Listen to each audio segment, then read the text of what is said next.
ପିଲାମାନେ ଆଜି ଆସ ମୁଁ ତୁମମାନଙ୍କୁ କହିବି ଗୋଟେ ସୁନ୍ଦର ଗପ ମାମୁଁ ଆସିଲେ କେତେ ମଜା। ରାଜୁ ତା ମାମୁଁକୁ ବହୁତ ଭଲ ପାଏ। ବିଦ୍ୟାଳୟ ଛୁଟି ହେଲେ ମାମୁଁ ଘରକୁ ଯିବ ବୋଲି ମାଆଙ୍କୁ କୁହେ। ସେଦିନ ରବିବାର ଥାଏ। ମାମୁଁ ଆସି ପହଞ୍ଚିଗଲେ। ରାଜୁର ଖୁସି କହିଲେ ନ ସରେ। ତାକୁ ଗପ ଶୁଣାଇ କେତେ ପାଠ କହିଦିଅନ୍ତି। ମାମୁଁ ଆସି ରାଜୁର ହାତକୁ ଆଣିଥିବା 2ଟି ମିଠା ପ୍ୟାକେଟ୍ ବଢ଼ାଇ ଦେଲେ ଓ ରାଜୁକୁ ତାର ପାଠପଢ଼ା କଥା ପଚାରି ତା ସହିତ ଗପସପ କଲେ। ରାଜୁର ମନ ମିଠା ପ୍ୟାକେଟ୍ରେ କେତେବେଳେ ଖୋଲି ଦେଖିବ ସେ ବ୍ୟସ୍ତ। ମାମୁଁ କହିଲେ, ରାଜୁ, ମୁଁ ତୋ ପାଇଁ ଆଣିଥିବା ମିଠା ପ୍ୟାକେଟ୍ ଗୁଡ଼ିକ ଖୋଲି ଦେଖ ଓ ମୋତେ କହ କେଉଁ ପ୍ୟାକେଟ୍ରେ କେତୋଟି ଅଛି। ଏକଥା ଶୁଣି ରାଜୁ ଦୌଡ଼ି ଯାଇ ଦେଖି କହିଲା, ଗୋଟିଏ ପ୍ୟାକେଟ୍ରେ 24ଟି ଆଉ ଗୋଟିଏ ପ୍ୟାକେଟ୍ରେ 10ଟି ଅଛି। ଏବେ କହ ସମୁଦାୟ କେତୋଟି ମିଠା ଅଛି?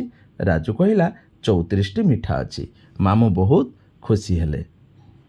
ତ ପିଲାମାନେ ଏଇ ଥିଲା ରାଜୁର ହେଉଛି ମାମୁଁ ଆସିଲେ କେତେ ମଜା ଗୀତ ହେଉଛି ଗପଟି।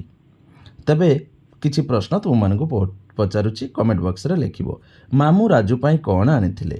କେତୋଟି ମିଠା ପ୍ୟାକେଟ୍ ଆଣି ଦେଇଥିଲେ? ରାଜୁ 2ଟି ପ୍ୟାକେଟ୍ରେ କେତୋଟି ଲେଖାଏଁ ମିଠା ଅଛି ବୋଲି କହିଲା? ରାଜୁ ସମୁଦାୟ କେତୋଟି ମିଠା ଥିଲା ବୋଲି କହିଲା?